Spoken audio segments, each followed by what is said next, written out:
You're listening to Boss Ladies and Babies with Nikki and Megan, two best friends adventuring through motherhood, building our careers, and not losing our shit. Welcome back to Boss Ladies and Babies. This is Megan. And this is Mickey. Hey, guys. Hey. We're still in January, right? The longest month of the year. Yeah, or as I've seen lately, December 37th, 2020. Yes, right? Woo! Yeah. Been a rough one. It has. We're both kind of like, what day is it? Where am I? Total feeling the mom zone tonight, but we're pulling it together. We have a really fun episode for you guys. I know we always say that, but I'm genuinely can't stop smiling. This was a really fun one. Our guest is amazing. I think you guys will really enjoy it. We're talking about weight loss and health and mindset and all the things that usually don't necessarily give you the warm and fuzzy feelings this time of year. Everyone with their New Year's resolutions and all that, but that's not what this episode's about, and it's so uplifting, and I think you guys will really enjoy it. But before we get into all that, why don't we go ahead and get started with our highs and lows? Would you like to go first? Oh, sure. I don't want to bring down the mood. It's man, just haven't. I was telling Mickey before we start recording, oh my gosh, I'm just having such a hard week. What day is it? Tuesday? Oh my gosh, it's Monday. It's only one day into the week and it's just been a nightmare. But my high is I got some AirPods, which I'm really excited about. I'm one of those people now, whatever that is. But I don't know. I felt kind of silly spending that much on a pair of headphones, but I've never had wireless headphones and I just have had them for a day and it's been amazing. They just make life so much easier for work. And now being on Clubhouse and just speaking on those platforms, having the microphone on the headphones right there where I can still be hands-free, it's just been really, really fun and life-changing for business stuff. So that's probably the highest of high that I've got since last week. My low, I just can't say too much really because I don't want to just get into all of my clients' business, but real estate is hard. I'm having a really challenging transaction right now and I'm representing the sellers and it's just been really tricky in such a hot market. It's hard for buyers right now and we've just been having a real tough go at it. So been dealing with that. Everything is going to work out and I'm, fighting for my sellers and just doing everything that I can to make it work out. It's just been very messy and stressful and really challenging. So yeah, sometimes this job can be very, very, very, very, very hard. Yeah. Well, at least they're in good hands. Yes. Thank you. Yeah, and they feel confident with me, which makes me feel good because I'm trying really hard for them. It's just these things that you can't control that can happen, just weird, unpredictable stuff. Yeah. Just keeps happening. So, yeah, but I think everything's going to be fine now. Today, we've made some progress in a positive direction, so that will be good.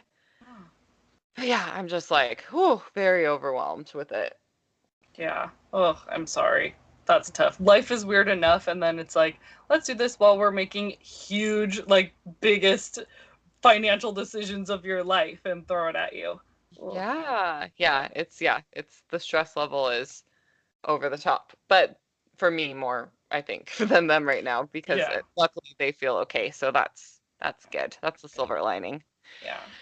So yeah, that's that. But hopefully next week I'll have a better update as far as that goes. But still love it. I still love the job. It's just, this has been a tough one. Yeah. Oh, well, yeah. What about you? Wishes. Let's see. So my high, last week was my birthday and Saturday was my son's birthday. So we just it was really it was a chill weekend. My husband was off for the weekend. And so we got to celebrate my son.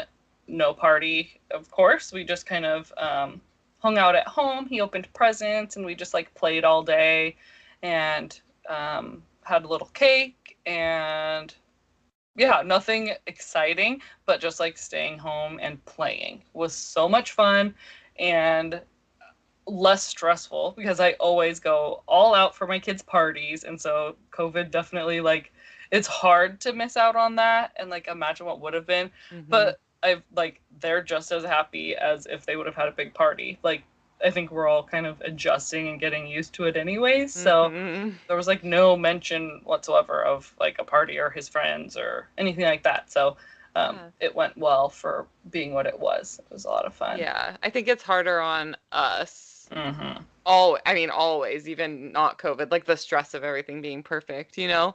Yeah. It's harder on us because how we want to make it so special. Yeah. Yeah. Yep. But so yeah, that went well. My low is just I'm starting to feel better, but I'm just still not like 100% in any way. So my low, it's not a really big thing, but my husband's work, so he works like a week on, a week off. And every year in the beginning, they kind of like rotate a little bit so that they're not working the same week as they did Mm-hmm. the year before, if that makes sense. So Mm-hmm. they kind of like swap over. So he only got 3 days off for the weekend, which Mm. is like so spoiled that he gets more than that usually. But then he had to go back to work again. So he's going to be working another 5 nights right now and then only get, try to get back to his normal situation. But with my like physical abilities being so limited, Mm-hmm. it has just destroyed my emotional and mental health completely. I'm just like a mess every day. And so it was really exciting to have him home for the weekend, but then to realize that it was only the weekend and I still have like Mm-hmm. another week of school and all that without him to do as I'm like in pain all day still is just hard. So, Mm-hmm. and I forgot that that was happening Oh this week no. until he was off on like Friday. And so then, yeah, I didn't take that very well, but what are you going to do? And we'll be back to normal soon. And like I said, I'm getting a little bit better in mobility and everything, so it won't be that big of a deal. So at least it's not a really bad low, but enough that's Yeah. just like kind of a bummer. Yeah. Oh, Yeah, I'm sorry. yeah, Well, but the new schedule will be good. yeah, So, yeah, and once everybody gets adjusted and hopefully your back will just keep feeling better and better too. yeah, yeah. Yeah. I'm sorry. Yeah, but yeah, so that's all I got here. We can switch things back onto the fun side, Yes. like get out of our lows back to the high. And we will introduce our guest for tonight. Yay. So her name is Quavi. Quavi's a certified weight loss coach, life coach, and international speaker who specializes in helping women 50 and over manage their health, mindset, and waistlines. She helps midlifers experience a new lease on life by sharing self care practices that help them shine during midlife and show them how this affects their health and relationships.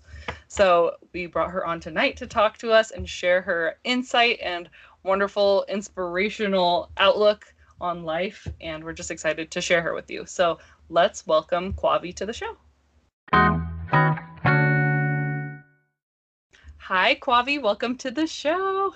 Hi, I'm so excited to be here. Thank you for the opportunity. Oh my gosh, thank you so much for joining us. We're so excited to talk to you tonight about health, mindset, weight loss, all the things. Yes, I'm excited. Well, before we jump into that, because I Hmm. know this is a topic that is on the front of everybody's mind in Mm, January, especially, yeah. let's go ahead and have you introduce yourself first and tell our listeners who you are, what you do, what makes you a boss lady. We want to know everything. All right. So my name is Kwavi, and I'm a life coach for women. I help them with weight loss, finances, just in general. But the one area that I really like to focus on is mindset, which I think is so important when you're tackling any of these tasks. I typically work with women 50 and over, but I also help younger women. I also offer retreats around the world, which I love. And COVID didn't let me have my retreat in Greece last year, so I'm having it in Greece this year. So I'm very excited about that. Oh my Yes. gosh, how exciting, Yeah. Greece. Oh, Yes. that's I'm so amazing. excited. Yes. Yes. Yes. Yes. Yeah. So I just love helping women just achieve their goals because sometimes that can be difficult, trying to do it on your own. Hmm. Yeah.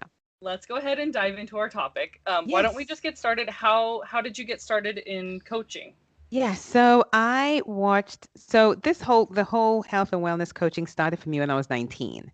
So I was in college, watched a documentary on TV, and it was about cattle, and it just kind of showed how meat comes to our table from the cattle, from the farms, and I'm telling you, with watching that, it was deplorable. I mean, the conditions, I was like, right after that, I'm like, nope, not eating meat anymore. Gave it all up. And then started this journey of investigating what we eat and finding out, about preservatives and additives. And I was like, ooh, so I changed my whole diet. And it was so funny because I was in college at the time in the UK. And I remember my friends looking at me like, you are just crazy. This is the time for us to be having fun. Really? You're not, no drinking, none of that. No fizzy drinks, no alcohol, nothing. No white bread. I mean, I was like on this path. But it's funny now, they're like, we should have listened to you back then. Right. But then, and that's kind of what put me on my path. Now, I didn't really think I could make a career out of it because, I mean, I'm 52, so that was back then. I didn't know anyone that was doing coaching.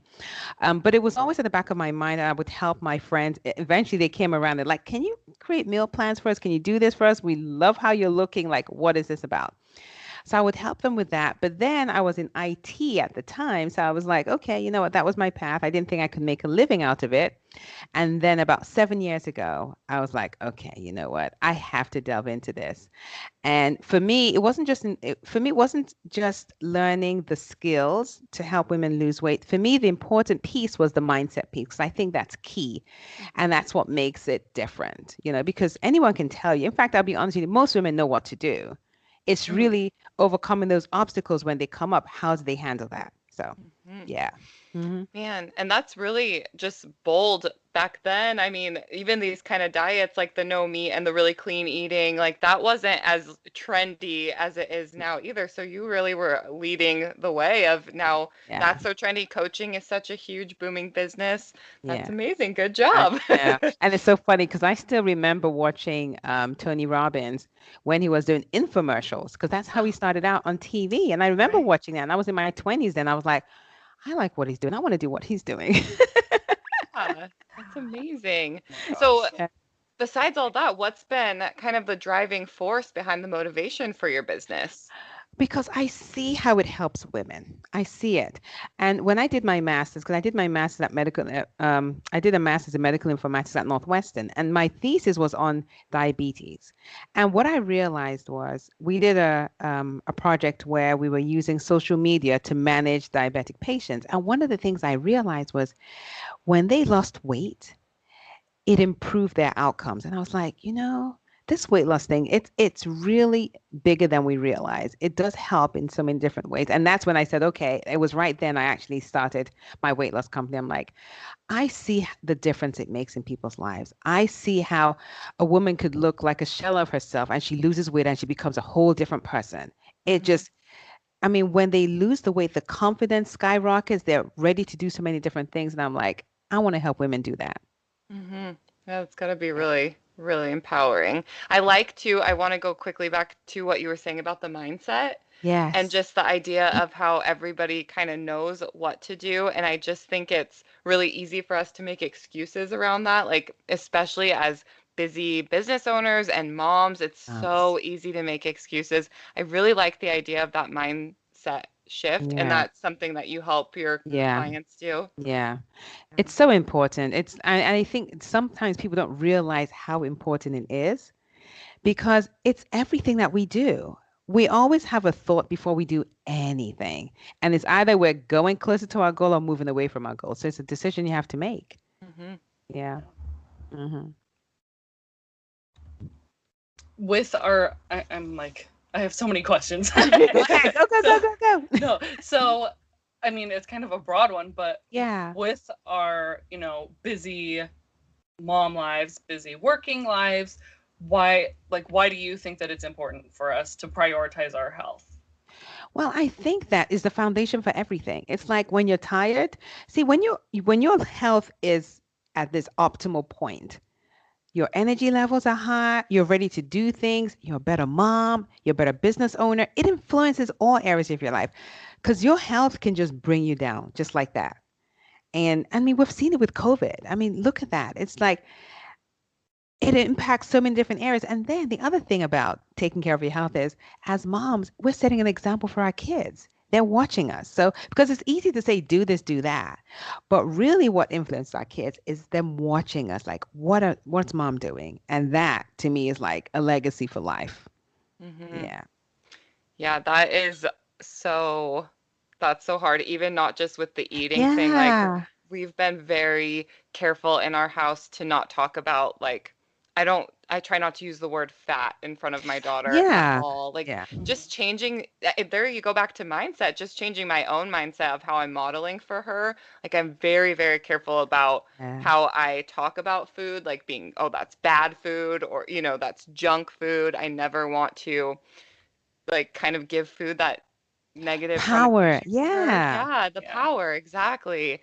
Yeah, it's really hard with kids and it's important Yeah. to think about that. It's not just Yeah. us anymore. No, it isn't because once you have kids, you're responsible. You're Mhm. you're responsible because they're watching you, at least Mm. up to a certain point. When they become teenagers, it's a different story. Yeah.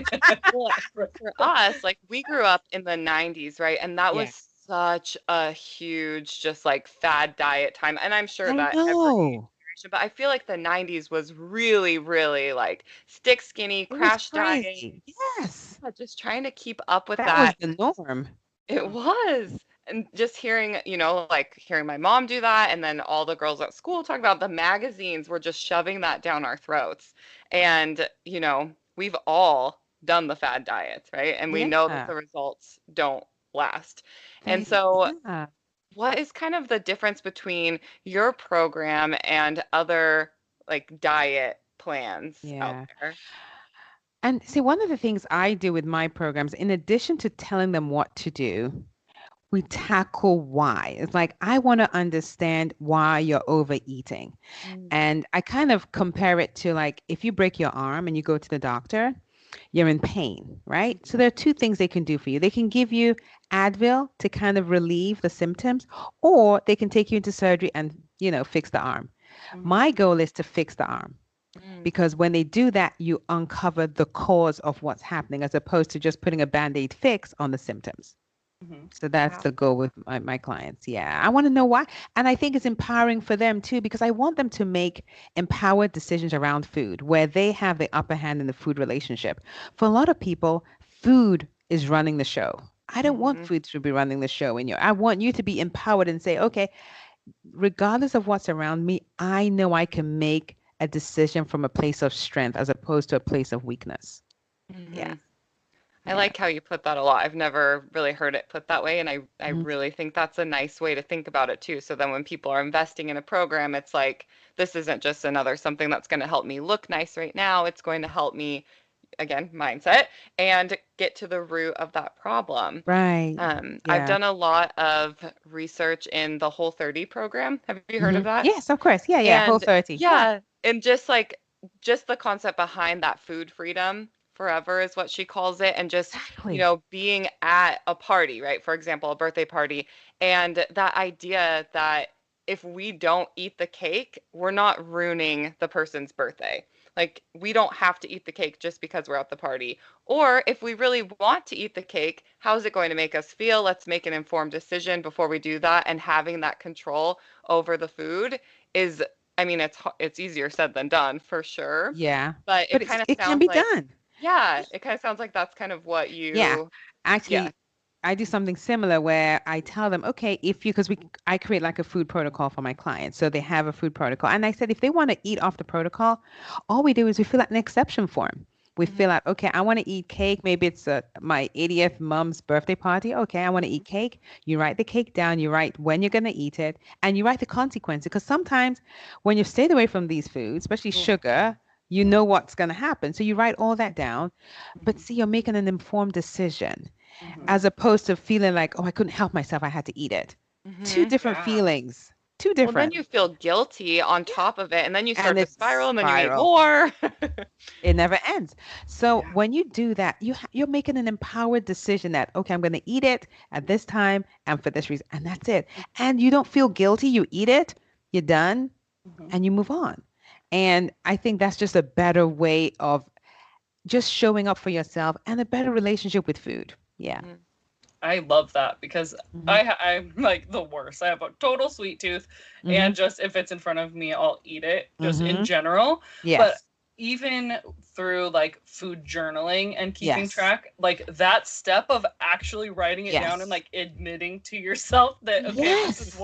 this is what I Exactly. eaten today, or I really like that, like planning ahead and really thinking about it Yeah. and being super And I, mindful about that. yeah, and the planning ahead really, it stems from the fact that you're using your prefrontal cortex, your higher level brain, to make decisions. Hmm. Most times when we eat on impulse, we're using the primitive brain, which you Hmm. don't want to use because that's the one that's very impulsive. It's like, oh, that's the one that when you're in the grocery store, you're at the checkout line and they have all the candy and stuff. That's when you grab. Meanwhile, it's not on your plan. It's not on your food list.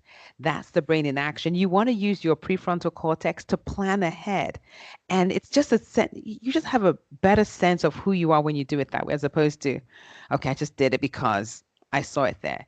And I like how you said when you see things around you, you feel, oh, okay, like even if it's cake or whatever it is. I train my clients where we don't even count calories.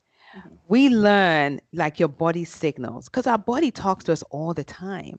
It's just that sometimes we don't want to listen. And being able to understand your body signals, whether it's when you're full or when you're hungry, or even when something doesn't agree with you, when you can understand all those signals, oh my goodness, it's like so empowering. And you feel like, oh, now I really understand myself. And you get to know yourself even better when you do that.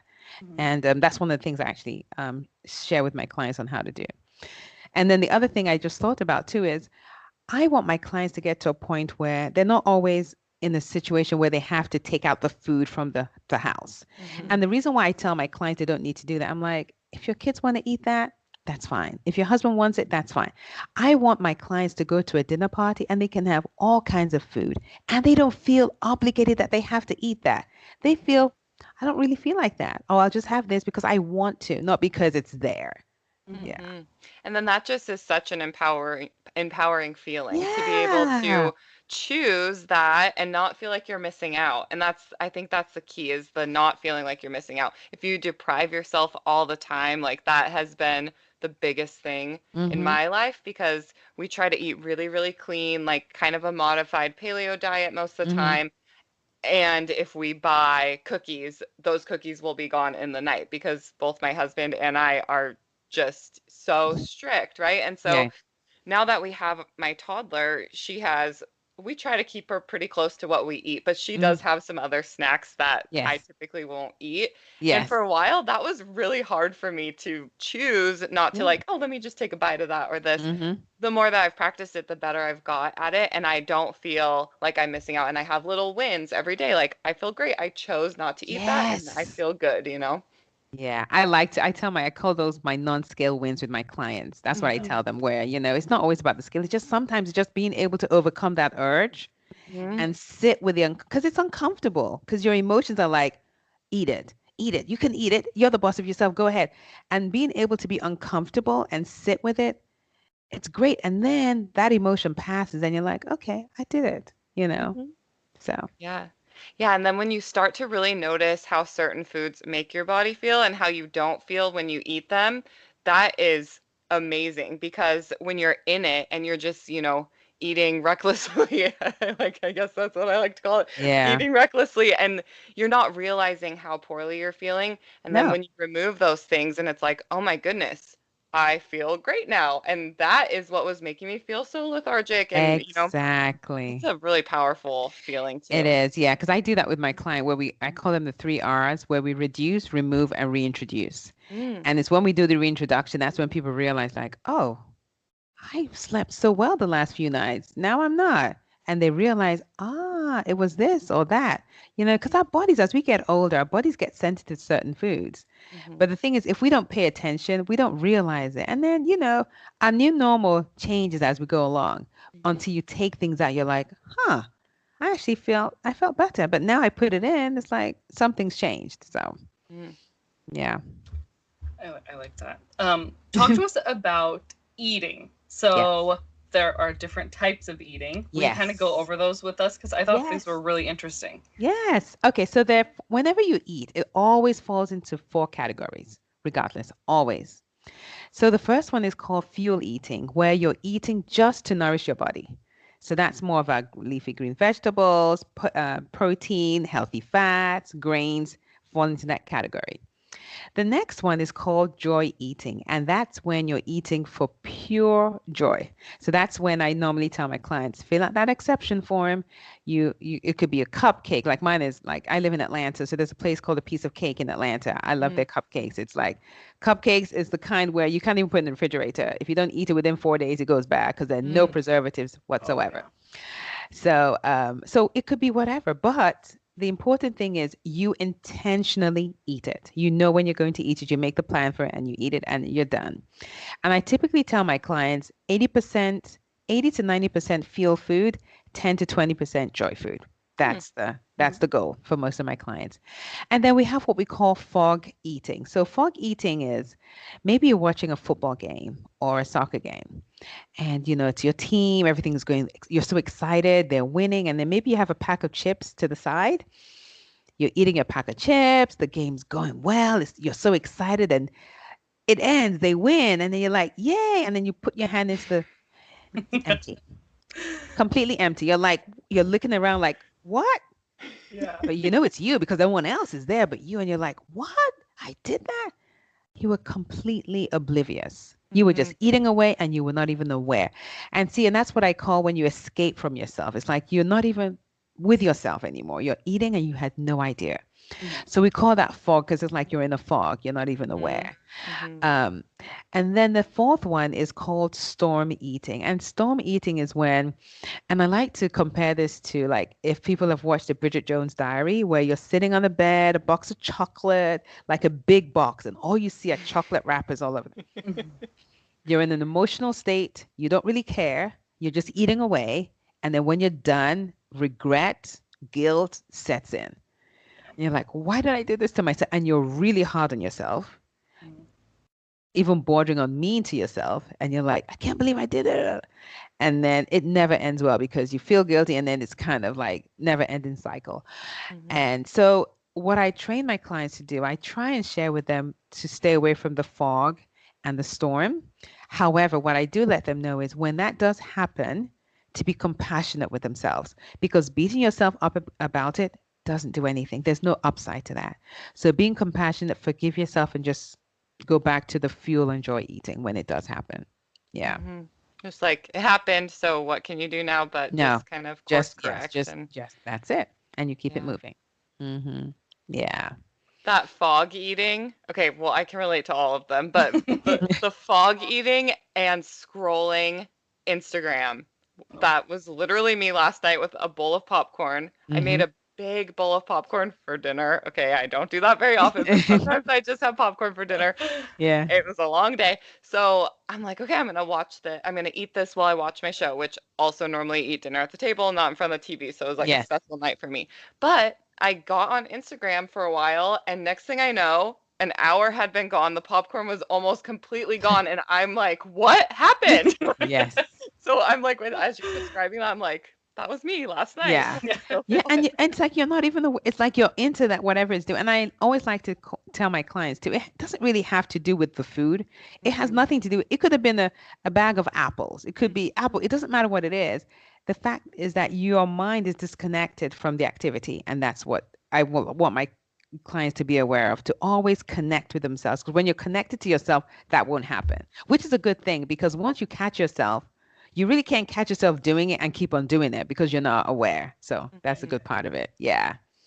I really like having these like titles on the different types of eating. It's hmm not something that I like ever learned or hmm thought of, but Yeah.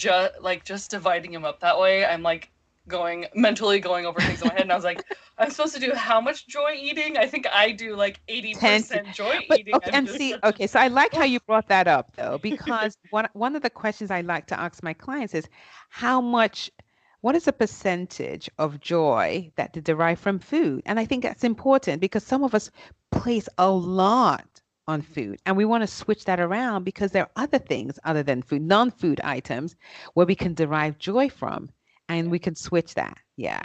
Mhm. Well, when Hmm. you think about it, it's like, oh, something great happened. Let's go celebrate with food. Something horrible happened. Let's Yeah. go have some food to feel better. Like everything Yes. is We around that celebrate. food. Yeah, we Yeah. see, I mean, we celebrate with food in so many different ways. Like you said, it could be something good, it could be something bad. It's just like, oh, food, food, food. And I think we want to switch that around where you can actually be able to enjoy those relationships, those conversations without food being in the mix all the time. Hmm. Yeah. Hmm. Mhm. Let's talk a little bit about overeating. So, first of Yes. all, which, like, could overeating fall into all four of those categories, or is it Well, more so? yes, you can actually, because I tell my clients you can overeat on healthy food. Hmm. You can overeat with a banana. And the question is, what I always tell my clients is, I always tell them to ask themselves, are you hungry? Hmm. Like, are you physically hungry? Because if you're not physically hungry and you eat an apple, you're overeating Mm. because your body physically does not require food at that point and you're eating it. One of the other things that people get caught on sometimes is if, and moms probably, this happens to a lot of us, like we're busy, we're like, you know what? I'm going to be busy around 3 o'clock. Let me eat right now. You're not Hmm. hungry right now, but you're eating because you're thinking you can't eat later on. But the thing is, you're not hungry right now. And your body doesn't, I mean, your body's smart, but your body isn't that smart to say, okay, you know what? I'm going to hold on to this food right here until 3 o'clock and then I'll eat it. Hmm. Your Hmm. body doesn't know how to do that. So you're eating it right now, which means you're overeating. Yeah. Hmm. Oh yeah, I'm guilty of that for sure. Most So, of us are. why do most people overeat? I mean, I know it's probably case to case, but why do we do it and how can we stop doing it? I'll tell you this. One of the main reasons why people overeat is they don't want to face their emotions. Mm. It's most times it's an emotional thing because when you're physically hungry, no one has to tell you to eat. Your stomach is rumbling, you might even get a headache. It's like, but the thing is, in our society today, most people don't even know what it means to feel hungry Mhm. because they, like sometimes I have to train my clients to like, do you know what hunger, some of them don't know what hunger is. They'll tell me like because they eat constantly, they don't know what true hunger is like anymore. And so when you talk about overeating, it's important to like kind of figure out, okay, am I hungry? Because if you're not hungry, you're overeating for sure. Mhm. And I think for a lot of us, we don't want to be uncomfortable. That's what it is. And food can provide that comfort for a little bit. But then you're back to square one. And then it's like the cycle continues. And so I normally tell my clients when they get that urge, which is what it normally is, because it's not really hunger, it's like an urge or a craving. And the easiest way for you to know what craving is, a craving is very specific. Like a craving will be like, I want a chocolate cupcake with rainbow sprinkles. It's like very specific. Or they'll say, oh, I have a craving for a chocolate chip cookie. You can't give them an oatmeal cookie. You can't give them a sugar cookie. It has to be a chocolate chip cookie. Mhm. And that's typically a craving. But it's a craving because you feel something. And you're using that food to kind of suppress how you feel while that thing is going on. And the only way to resolve that is to be ready to be uncomfortable because the feeling you get when you don't eat it, it's not fun. It's kind of like, you're anxious, you're like, oh, it's just an uncomfortable feeling. But I share with my clients that being uncomfortable is a good thing because Mhm. that's how you get to know yourself. And sometimes when we keep on suppressing those emotions, what ends up happening is at the most opportune time, when you least expect it, guess what? All those emotions will come up. And it'll be for something really just very minor. Maybe someone might say something, and all of a sudden you have an outburst, and they're looking at you like, what happened to her? It wasn't just that one thing. It's that you've suppressed so many of your emotions, and they had to come. I tell my clients, listen, you suppress those emotions, it's going to come up someday. And the Mhm. problem is, it might come up when you least expect it, and it might come up at the time when you don't want it to come out. So my goal is to train my clients to understand that being uncomfortable is okay. Because I think we've been taught to always feel great all the time. but that's not, I mean, it's not realistic. That's not the, I mean, that's not it. Life is, I always tell my clients, life is 50-50. Mhm. So we just have to be able to be, get more comfortable with dealing with the 50 that we don't like. Because the 50 that's great, we're kind of okay with that. The Mhm. 50 we don't, that's where the problem is. Yeah. Yeah. Yeah. Oh man, that's great. I'm wondering ways that we can practice Mm-hmm. feeling uncomfortable. Are you Yes. thinking like just with like letting ourselves get hungry, or do you like with certain types of exercising? Like I know I personally want to love yoga so much because I'm a runner and I do a lot of like high intensity workouts. I Mm-hmm. know yoga would be so good for me, but that discomfort of yoga, I can't stand, which is probably Yes. even more why I should do it. So are there Yes. things like different kinds of exercises or just anything else besides just food that people can Yeah. practice being uncomfortable in? So, what happens typically when you get that uncomfortable feeling? What I tell my clients to do is to pause and just breathe, because that gives your body to kind of reset itself, but it also allows you to get used to being uncomfortable, which I think is a good thing. Hmm. Um, because that's just life. You getting that uncomfortable feeling. So just being able to, and the thing is, when you do that, it passes. It doesn't Hmm. last very long, but for most of us, we don't even let it come up because I'm like, oh no, no, I'm feeling a certain way. Boom, eat that thing to kind of press it down. So I always tell my clients just breathe, and I tell them to wait for 5 minutes after they breathe. And then if they still have that craving, I tell them go ahead and eat it. And I'll tell you this, 80% of the time, they're like, they're good. Maybe 20% they're like, they still ate it, but 80% of the time, they're good. They don't have to worry about it. So Hmm. it just passes. Yeah. I kind of have a rule for cravings and things like that for myself Oh, because we nice. we don't keep anything in the house that I mean, we just Yes. don't. It's just better for us. And Yes. so, if it is a strong enough craving after I Uh-huh. kind of wait a few minutes that I will actually go get into my car during a pandemic and go into somewhere and grab it, then I'm Yes. gonna let myself have it and not feel Yeah. guilty about it. Yeah. But if I'm not willing to go out in the cold and drive to get it, then it's not, Yeah. not gonna do it. That's good. So yeah, so that's a way of, yeah, that's your own mechanism. So yeah, that's Mhm. great. Yeah. Yeah. Nothing to make you really consider how important something is than a pandemic Right. for Mhm. sure. I mean, curbside pickup, makes it Oh, a there little you easier. go. Meanwhile, I have DoorDash on my phone, and anything can be delivered these And days. see that it's so funny you said it because I was thinking about the same thing. I'm like, and that's the other thing, because we can really use different things to kind of suppress our emotions. I mean, we can use alcohol, we can use shopping, we can overwork, but food, I think the reason why food is it's so easy is because we can get food just like that. You can order food. Food will be delivered right. You don't have to cook it. And it's Mhm. delivered ready to eat, you Mhm. know? So when you think about it from that standpoint, food is kind of easy for you to use as I call it buffering. You can use it to buffer. Yeah. Yeah. And it's like the worse the food is for you, the cheaper it is, too. Yeah. And Like that's the thing, fast, which is convenient, and unfortunate cheap. because yeah, Yeah. it's like, okay, I don't have to spend that much. Okay, I'll just get this. Yeah. Yeah. Yeah. That's a sad thing to realize as Yeah, it people. really is though, Yeah. because because think about the quality of the food and Mhm. all of that. So, yeah. So, what are your best tips for someone who's trying to develop and maintain these healthy habits and relationships with food? So one of the things I normally tell my clients is that asking yourself that question and being able to distinguish between the two. Like, is it true hunger or is it emotional hunger, which is more of an urge or a craving? Mhm. So always kind of ask yourself, am I really hungry? And I like to tell my clients too that the what, the why, and where. Like it's important to know why you're eating, what you're eating, and when. So to give you an example, so you're eating a certain amount of food. What is it? Like, what's the contents? Mhm. Why you're eating it. So really asking yourself, am I really hungry? Do I need this? And when? So if you're eating at 12 and you're eating again at 2, it's clear you're not that hungry because there's no way you're going to be hungry in 2 hours. Just, I mean, our bodies are not developed that way. And one of the things I also kind of help my clients do is stop snacking.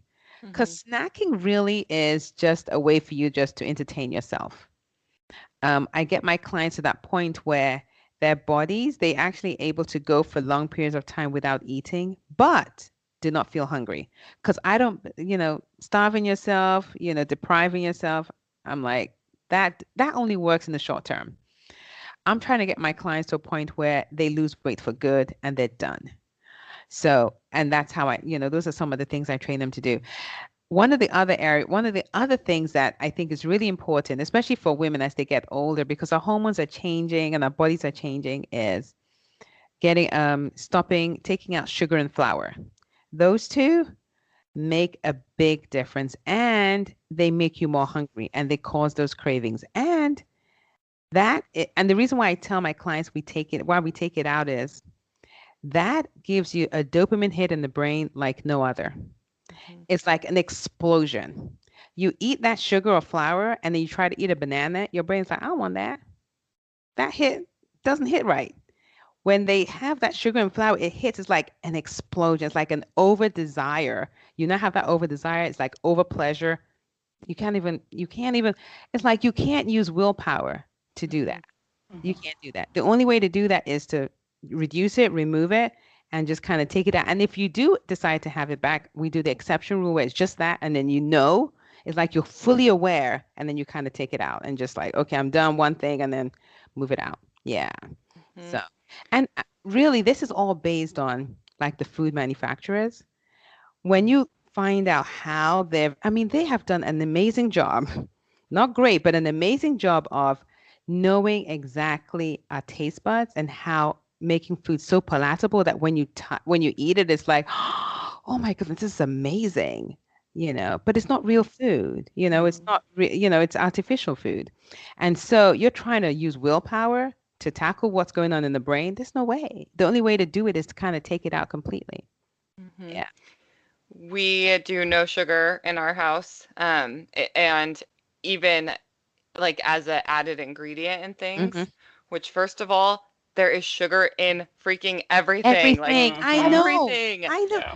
I'm Oh, telling you, they have done it. I'm telling you, they know what to do. These sugar manufacturers, they are making them killing because yeah, like you said, it's in everything, like even the things you least tomato expect. sauce, like just yeah, like ridiculous things that Yeah, you would not expect you sugar to would be not in there. expect. But it's amazing, and even my husband has commented on this. When you don't have any sugar, like we do honey, that's the only Yeah. like Hmm. sugar that we'll have in the Yeah. house. When you have no sugar in anything, though, the way that fruit tastes is incredible. It It tastes is. so good, so sweet. I mean, you'll never taste fruit more delicious than when you don't have sugar in anything else in your house. It's It's yeah. so good. You're right. It's just it changes your taste buds when you take sugar out. It Hmm. does. Yeah, but But it's it's hard. It's It really is hard. hard. yeah. And yeah, I tell my clients because and I always tell my clients ahead of time. I'm like, you're gonna get the withdrawals. Just be ready for it because that Mhm. first maybe it lasts for like 3, 4 days. It's crazy, and then after that, you're like, whew, okay. Mm. Yeah. Yeah, I was just gonna say that explains a lot about how people can love LaCroix because if you're not used to like super sugary stuff, I'm sure those are really delicious. The Once you- limoncello LaCroix tastes like cake. I'm just gonna say it. It really tastes like cake, and I don't know how. That's so funny. Yep. That's funny, Yeah. Mickey. Yes. Yeah. So let's talk mindset because Yeah. we've mentioned this a lot throughout the episode. It's something that comes up Yeah. a Yeah. lot. What role does mindset play in all of this and making these big life changes? Well, the reason why I bring up mindset is our brains do not like new things. Our brains are designed to run towards pleasure, run away from pain, and be efficient. So whenever you start something new, aka a diet plan or a new food plan, your brain is going to revolt, is going to rebel, it's going to be like, nope, not doing it. So you have to be aware of that going in and know that you have to almost like boss your brain. Because if not, your brain's going to be like, no, we're not doing this. You remember you tried that in 1990? It didn't work. Why you want to try it again? Mhm. It's going to always give you evidence because our brain works on the past. And what I always tell my clients, we're future focused. We're thinking of the future, but your brain doesn't know that.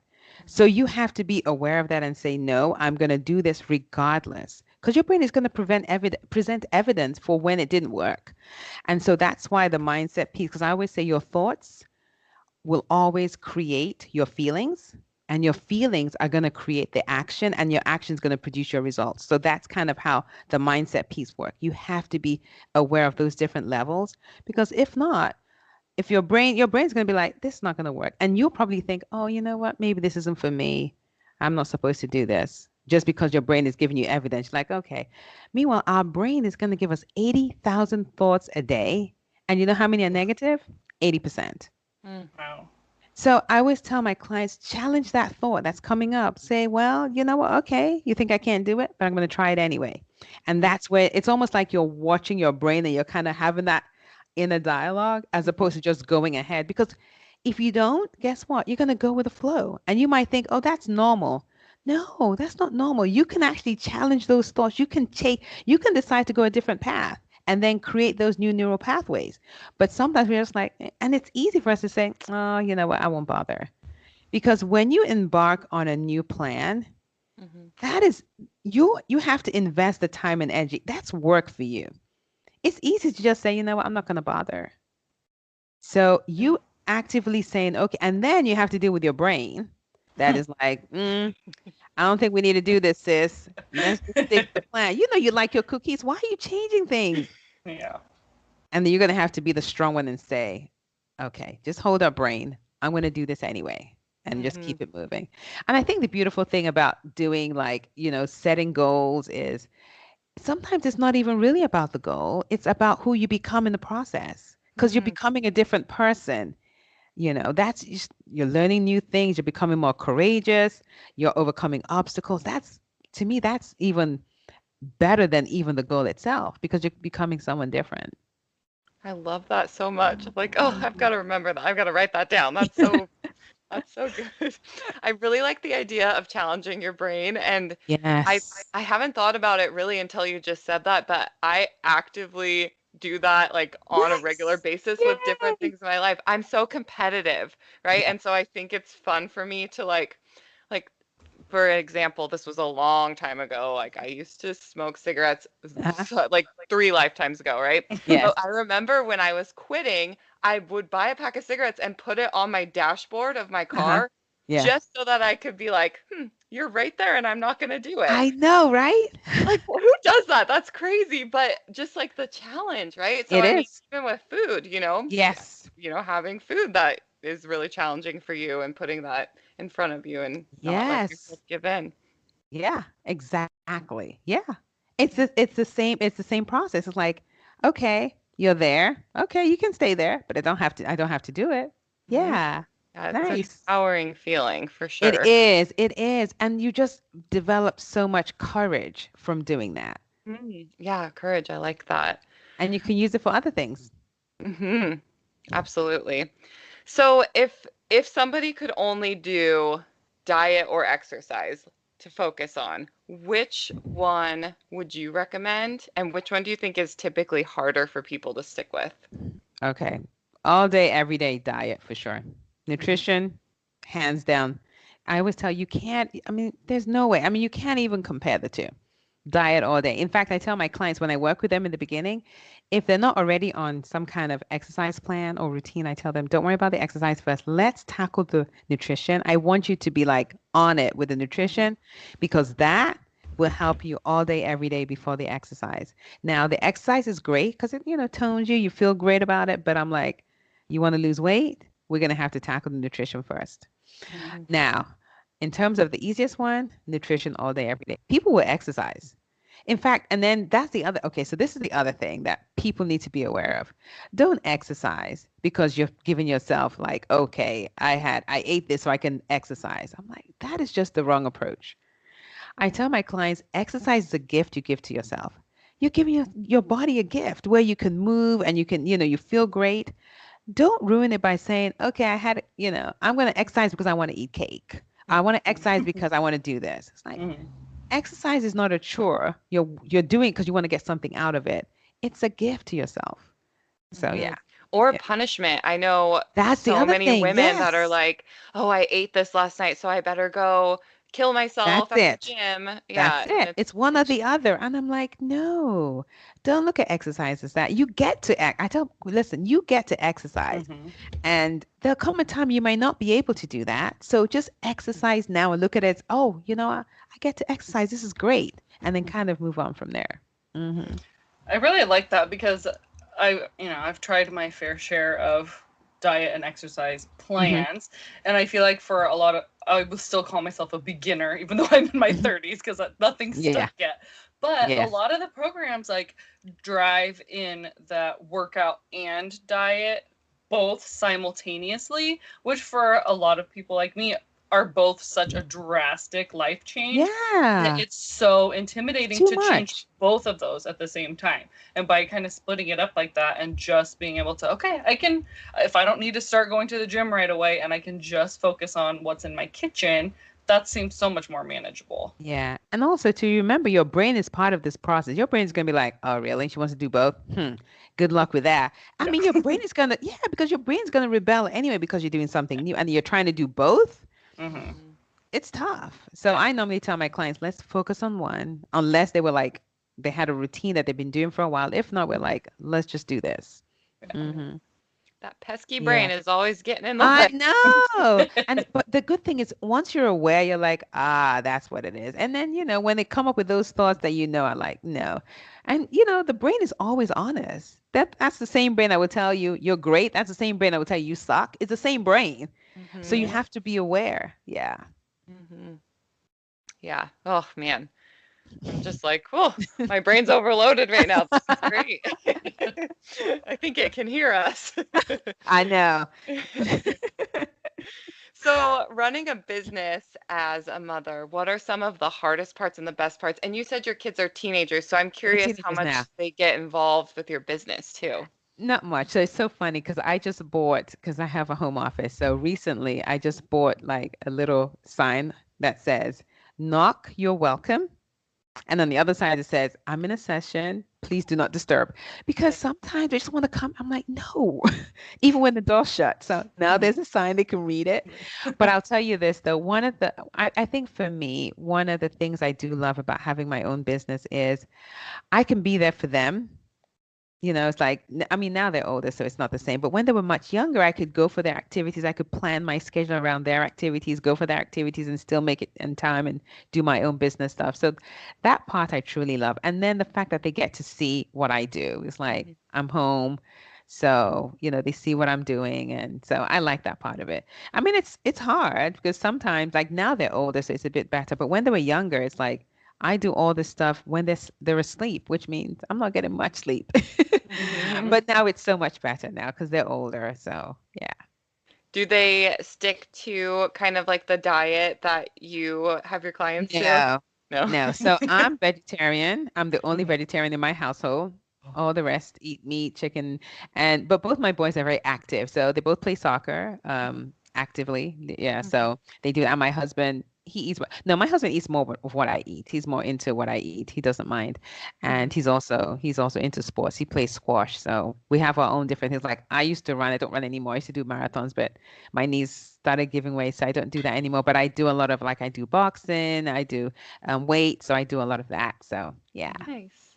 That's awesome. Yeah, Nice. it's a Yeah. lot easier when your family eats like you. My mom is still a Yeah. vegetarian, and Oh, so I nice. just remember she would always cook two different meals, Yeah, one that's what I without do. meat for her and yeah, one for us. But Yeah. yeah, she's been a vegetarian since she was like 18 because she Yeah, loves see? animals so much. That's been pretty cool. Yay. Yeah. Aw. Yeah. Yeah. Yeah. So yeah, so they tease me sometimes. They're like, "Yeah, mom, you can't eat what we." I'm like, "Yeah, it's okay. It's all good." Like I don't want to anyways. Oh gosh. Okay. Well, that brings us to our final question then Yes. for tonight. Yes. If you could share one piece of advice on how to balance being a mom and a boss lady, what would it be? Yeah. I'll just say one thing is make it fun. I'm all about the fun. Listen, I don't think we should take this. I mean, it's serious business we're doing here, but just take time to have fun because you want to look back and you'll be like, oh, this is what I did. At least have fun with it. Yeah, I think it's so important to spend some time having fun with it. Yeah. Mm. I think it's cute when they see that too, and then it's like that Yeah. inspires them to want to work. Yeah. And yeah, I like that. That's good Yeah. advice. Yeah. Okay, so our favorite part of the show, hot mess moments. We all have some times where we have been Yes. total hot messes. So this is your Yeah. chance to share an embarrassing confession about your hot mess moment. Okay, so I know it had to do with my kids when they were younger, but I can't remember a specific one. But one that happened recently was I was doing the consult because I do a lot of my consults on Zoom, and my shirt was inside out. I had Oh no no. idea. I had until it was over. I was like, really? Pandemic life, hey. I'm Yep. like, okay. I'm like, they didn't say anything. I'm like, okay. I don't know if that's better or worse. So yeah. I know, right? Oh my gosh. I'm like, well, hey. I feel like we all have lower expectations than we did a year ago, so Exactly. I'm like, I'm on, you can see me, right? The mic's working. You can see my face. We're good. Yep. Yeah. Most of us are wearing sweatpants or pajamas down below Up on anyway. exactly. They don't need to know that. Exactly. I have a shirt inside out. It's all good. At least it's a shirt at this point. So oh my gosh. Well, Kwavi, thank you so much. Thank I'm you. so glad that we got to have you on tonight. I I feel like know. I'm so we learned glad. so much from you. Thank you. This was fun. I really enjoyed it. Thank you so much for the opportunity. yeah, and thank you for just talking about this in such a fun and positive way. I feel like so often for us women, it's like, oh, mindset, like diet, weight loss, that's just going to be like a shame, shame, shame kind of Yeah. thing. And Yeah. I just feel like what you offer is so positive and just exciting and such a really uplifting way to think about it. So, Oh, thank you. yeah, That's so the make goal. sure. Yeah, Yay. absolutely. Well, you're doing it, girl. So make sure that you go and check Quavi out. And do you want to tell people where they can find you and how we can support your business? Okay, yeah. So my website is www.kwavi.com. I'm also on Instagram under Kwavi_TV. And I'm on TikTok also, Kwavi TV. Yeah, I love TikTok actually. Yes. Well, Addicting. us too. I know, like we'll see you on there later tonight. We'll be checking you out because we're both big fans. Yeah, actually, I just did a live stream just before coming on. Yeah. Oh, I nice. live stream like almost every night, like Monday through Friday on Oh, TikTok. Yeah. Nice. Hmm. That's Cool. awesome. Okay, we'll have to come say hi to you next time. Cool. Fun. All right, everyone, we'll go check out Quavi. Thank you so much for joining us, and we will see everyone next week. Sounds good. Thanks. Bye. All right. Take care. Bye. Thank you for listening to Boss Ladies and Babies. If you like this episode, be sure to rate, review, and leave us some feedback. Make sure to follow us on Instagram and Facebook and join the conversation in our Facebook group at Boss Ladies and Babies. And until next time, Stay bossy. bossy.